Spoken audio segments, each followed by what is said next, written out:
پیدائشی قادیانی تھا، قادیانی جو اپنے آپ کو احمدی بھی کہتے ہیں۔ میرے پردادا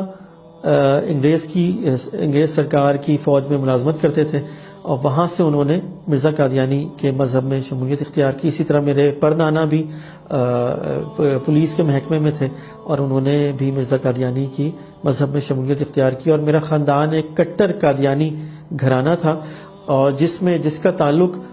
مرزا قادیانی کے جو ان کا رائل خاندان ہے اس فیملی سے تھا، اور میں قادیانیت کے اہم ترین شعبوں اور عہدوں پر بھی رہا ہوں، اور اس لحاظ سے ہمارا خاندان بہت پرومننٹ تھا، اور میں قادیانیوں کی تبلیغ اور تمام سرگرمیوں میں بہت بڑھ چڑھ کر حصہ لیتا تھا۔ قادیانیت مذہب جو ہے اس میں بچپن سے ہی اسلام اور مسلمانوں کے خلاف، اور خاص طور پہ مسلمانوں کے مذہبی طبقے کے خلاف بچپن سے ہی قادیانیوں میں بہت زیادہ نفرت دلوں میں ڈالی جاتی ہے، اور ہمیں یہ بتایا جاتا تھا کہ ہم ہی واحد وہ جماعت ہیں کہ جو کہ نعوذ باللہ حق پہ ہیں اور جنہوں نے جنت میں جانا ہے، اور قادیانیوں نے اپنی ایک جنت بھی بنائی ہوئی ہے جس کو وہ بہشتی مقبرہ کہتے ہیں کہ 10% چندہ دو گے تو وہاں چلے جاؤ گے۔ تو ہمارے چونکہ باپ دادا بھی ایسے ہی کرتے آئے تھے تو ہمارا بھی یہی یقین تھا، ہم یہی سمجھتے تھے کہ ہم ہی جنتی ہیں، ہم ہی جنت میں جائیں گے اور باقی تمام لوگ جو ہیں وہ جہنم میں جائیں گے۔ تو ہم ایک خول میں بند تھے اور زندگی گزار رہے تھے قادیانیت کے اندر، کیونکہ قادیانیت جو ہے وہ اپنے لوگوں کو جکڑ کے رکھتی ہے، جیسے وہ پتلی کی طرح اپنے لوگوں کو استعمال کرتے ہیں، یہاں تک بھی اجازت نہیں ہوتی کہ وہ کسی دوسری کی اسلام کی یا قرآن کی کوئی اور تفسیر بھی اپنے گھر میں رکھیں۔ مجھے موقع ملا ایک ملازمت پہ سعودی عرب جانے کا۔ اب سعودی عرب تو قادیانی نہیں جا سکتے، لیکن قادیانیت کے مذہب میں یہ ہے کہ اگر اپنا موقع کوئی فائدے کی بات ہو تو اس کو اختیار کر لو، تو اسی لیے ہم نے شناختی کارڈ بھی اور پاسپورٹ بھی کے اوپر بھی سائن بھی کر دیا کہ جی قادیانی نہیں، مرزا قادیانی پہ لعنت بھی بھیجی، اور وہاں پہ چلے گئے۔ تو وہاں پہ سعودی عرب میں چونکہ جو ملازمت تھی وہاں پر بھی ایک قادیانی ہی تھا جو کہ ایک عربی کمپنی کے انڈر جو ہے بہت بڑی پوزیشن پہ تھا۔ تو اصل میں مجھے سلیکٹ کیا گیا تھا وہاں لے جانے کے لیے، کیونکہ میں ان کی تبلیغ میں بھی بہت ایکٹیو تھا۔ تو وہاں پر پھر میں نے ان کا انڈر گراؤنڈ نیٹ ورک بھی دیکھا کہ جہاں پہ کس طرح کا سارا قادیانی ہے، انہوں نے مراکز بنائے ہوئے ہیں، ساری دنیا سے لوگ آتے ہیں۔ پھر اس میں مجھے جو ہے وہ وہاں پر جو قادیانی جمع ہو کے اپنے طور پہ چھپ کے جاتے ہیں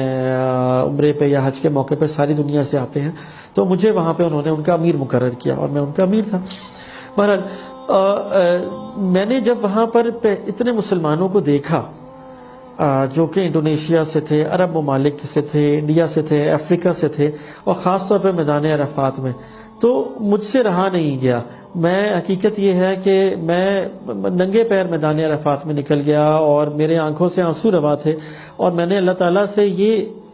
دعا مانگی کہ کیسے ہو سکتا ہے کہ اتنی بڑی امت، اتنے مسلمان، یہ تمام لوگ اگر برے ہیں یا نعوذ باللہ جہنمی ہیں اور ہم ہی ٹھیک ہیں، تو کیا یہی اسلام ہے؟ وہاں سے ایک سوال میرے ذہن میں اللہ تعالیٰ نے ڈالا۔ پھر وہاں سے واپسی کے بعد ایک لمبا تحقیق کا سفر ہے جو کہ تقریباً 12 سال پر محیط ہے، کہ میں نے تحقیق کی کہ ہمارا قادیانیت مذہب ہے کیا۔ 2004 میں میری اپنی والدہ سے اس موضوع پہ بہت ڈسکشن ہوتی تھی اور ہم بڑی گھٹن فیل کرتے تھے، تو پھر ہم نے یہ فیصلہ کیا کہ ہم وہاں جاتے ہیں جہاں سے قادیانیت کا آغاز ہوا۔ تو میں اور میری والدہ ہم 2004 میں ہم یہاں سے ہر سال 5 سے 10 ہزار قادیانی یہاں سے انڈیا جاتے ہیں، کیونکہ ان کا مرکز انڈیا ہے، اور تو ہم یہاں سے قادیانیوں کے ساتھ وہاں پہ انڈیا گئے، کیونکہ وہاں پہ دیکھا کہ وہاں پر دیکھ کے تو ہمارا بہت ہی ہمیں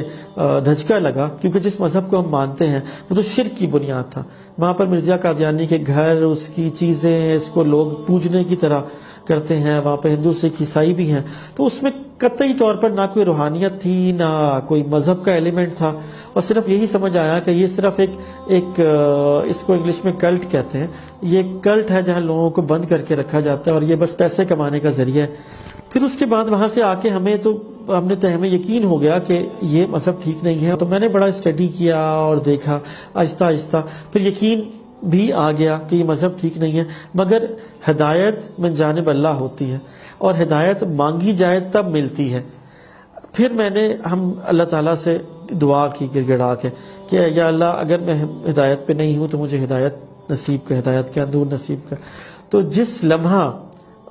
میرے ذہن میں یہ بات آ گئی، اللہ تعالیٰ نے ڈالی کہ ہاں اب اسلام قبول کیا جائے، تو میں نے پھر ایک لمحہ بھی دیر نہیں کی اور اس کے بعد میں نے الحمدللہ اسلام قبول کر لیا۔ اس کے بعد الحمدللہ 1 سال کے بعد 27 رمضان المبارک کو میری والدہ نے بھی بڑھاپے کی عمر میں الحمدللہ اسلام قبول کیا۔ جب میں نے اسلام قبول کیا اس کے بعد میں نے سب سے پہلے اپنی اہلیہ کو بھی اسلام کی دعوت دی، لیکن انہوں نے ہر بات کرنے سے انکار کیا۔ تو چونکہ ان کا تعلق یہاں چناب نگر جو ربوہ ان کا مرکز ہے اس کے ایک بہت کٹر گھرانے سے تھا، تو پھر یہ یہاں اسلام آباد سے میرے بیوی بچے جو ہیں وہ ایک دن میں آفس میں تھا تو وہ گھر پہ نہیں تھے، میں نے بڑا لوکیٹ کیا، بڑا پتہ کیا، یہاں پر جماعت کے جو امیر تھے ان کے تمام رشتہ دار سے سب سے رابطہ کیا، تو ان سب نے یہ کہا کہ جی وہ ربوہ جو ان کا مرکز ہے چناب نگر میں، ہم نے ان کو وہاں پہنچا دیا ہے، تو آپ قادیانیت واپس آ جائیں، آپ توبہ کر لیں کیونکہ آپ مرتد ہو گئے۔ تو ان کے بقول جو قادیانیت چھوڑتا ہے اور اسلام قبول کرتا ہے وہ مرتد ہوتا ہے، اور اس کی مخالفت کرنا، اس کا بائیکاٹ کرنا اور اس کے ساتھ ہر قسم کا ظلم روا رکھنا بھی ان کے ہاں جائز ہے۔ تو میرے بچوں کو چناب نگر لے جایا گیا، تو میں اپنی بوڑھی والدہ کے ساتھ وہاں پر گیا۔ جب میں وہاں پر گیا تو وہاں پر انہوں نے مجھے کئی گھنٹے وہاں پر مجھے انہوں نے بند رکھا، تو وہاں پہ مجبوراً مجھے پولیس کو کال کرنا پڑا، پولیس آئی اور ریپڈ فورس آئی، انہوں نے بھی کہا کہ آپ ان کے ساتھ ہی بات کریں،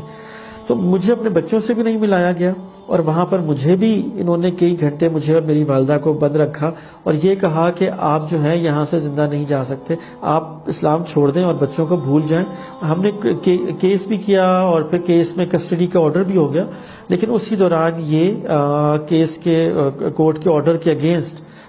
بچوں کو اور میری اہلیہ بچوں کو لے کے قادیانی جماعت ان کو انگلینڈ لے گئے۔ اسلام لانے کے بعد اب میرا مقصد حیات کیا ہے، زندگی کا مقصد یہ ہے کہ میری پوری کوشش ہے کہ ان لوگوں کو جو اندھیروں میں بھٹک رہے ہیں، کفر کے اندھیروں میں بھٹک رہے ہیں، خاص طور پہ قادیانی مذہب کے لوگ، کہ ان کو میں اندھیروں سے نکال کے اسلام کے نور کی طرف لے کے آؤں۔ یہ میری کوشش ہے اور انشاءاللہ یہی میرا مشن ہے۔